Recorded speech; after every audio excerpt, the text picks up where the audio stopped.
kita tengok dalam hidup ni, saya selalu sebut hal ni, soalan ni sama lah.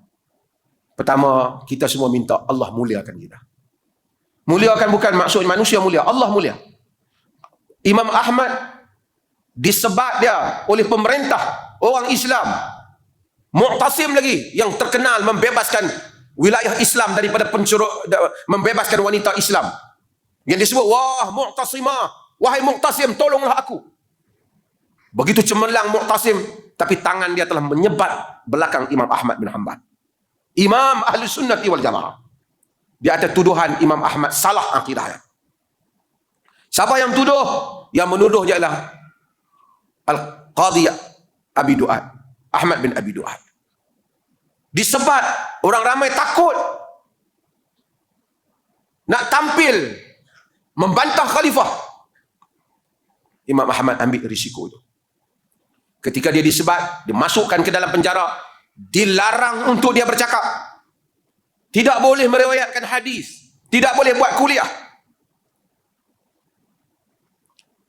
Sebab tu baca Baqi bin Makhlad yang datang untuk ambil riwayat daripada Imam Ahmad, terpaksa terketuk rumah Imam Ahmad, buka pintu, satu riwayat Imam Ahmad bagi, tutup pintu, dia pergi. Dia datang dalam keadaan orang yang minta sedekah, ketuk, takut special brand nampak.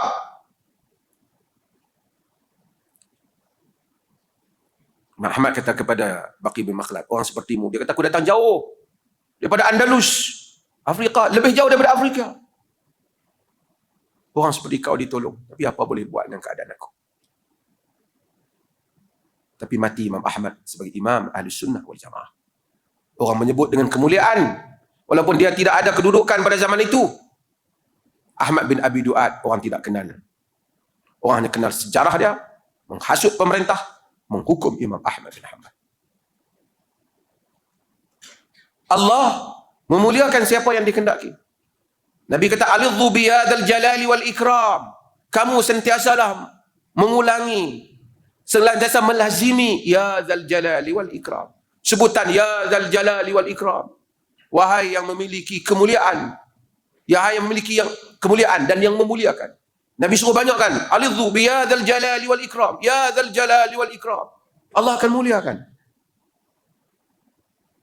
Ya zal jalali wal ikram. Banyakkan sebutan ya zal jalali wal ikram.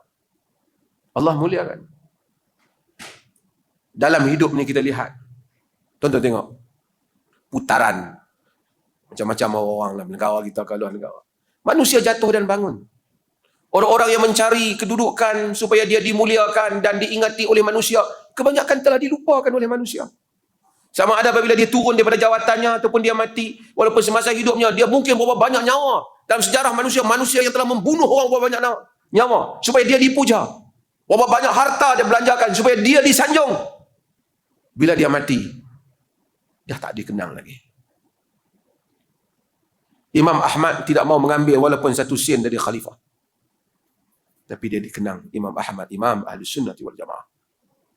Disebat oleh khalifah. Abu Hanifah disebat. Imam Malik tercabut baunya kerana disebat oleh khalifah. Itu yang sebat dia itu bukan sembarangan. Itu keturunan Bani Abbas, keturunan Abdullah bin Abbas, Al-Abbas bin Abdul Muttalib, keturunan daripada pak saudara Nabi sallallahu alaihi wasallam. Kata Imam Malik, aku malu nanti jumpa dengan Allah. Jumpa Rasulullah, terpaksa aku beritahu, sesungguhnya ada keturunanmu telah memukul aku. Tuan-tuan, ramai orang yang telah cuba singgahsanakan namanya. Pergi demikian. Tapi yang tinggal di sisi Allah ialah kalimah yang baik. Ketika Umar bin Abdul Aziz, saya dah sebut pagi ni tuan-tuan, nak meninggal, orang sedih tengok anak-anak khalifah yang lain. Setiap kali khalifah meninggal, meninggalkan harta yang banyak. Umar bin Abdul Aziz dia khalifah, apabila meninggal oleh kerana banyak sangat berjuang, banyak sangat berusaha sampai tak sempat nak kumpul harta untuk diri sendiri. Orang tanya apa yang dia tinggalkan untuk zuriatnya. Kata dia, in kanu salihin wallahu yatawalla salihin. Jika mereka orang saleh, Allah menguruskan orang saleh. Kita minta supaya kita sentiasa istighfar, minta ampun ke Allah. Hidup ni letih. Kalau sesiapa yang berjuang untuk menggembirakan orang lain, mengambil hati orang lain, dia akan keletihan sehingga ke penghujung hayat. Pulang kepada Allah. Akhirat kelak Allah suruh dia pergi cari orang-orang yang ingin dia dapatkan redha mereka. Sesiapa yang membulatkan redha hatinya, jiwanya untuk mendapat redha Allah Jalla wa'ala. Tak payah banyak untuk pergi cari satu tempat dia, redha Allah.